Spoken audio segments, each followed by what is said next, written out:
السلام عليكم يا حبايبي، كل سنه وانتم طيبين. احنا صايمين من امبارح. النهارده بقى هعمل معاكم سمك مشوي في الفرن.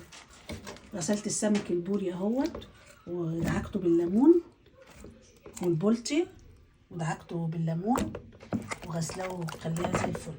هنا عملت الخلطه بقى. هنا الخلطه فلفل على توم على شويه كرفس على طماطمايه على بصلايه صغيره، وحطيت ملح وكمون، فلفل اسود.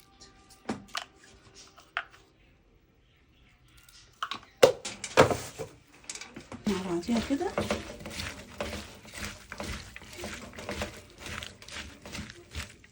رشيت صاج الفرن اهوت، رشيته بشويه ملح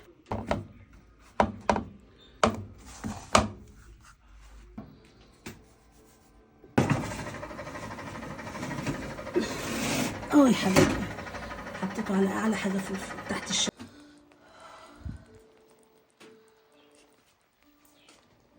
طلعته يا حبايبي من الفرن اهوت، حطيت عليه الدقه بتاعته دقيقتين كده واشيله منها اهو يا حبايبي. بعد ما عملت السمك، لو عجبتكم الطريقه لايك وشير، والسلام عليكم.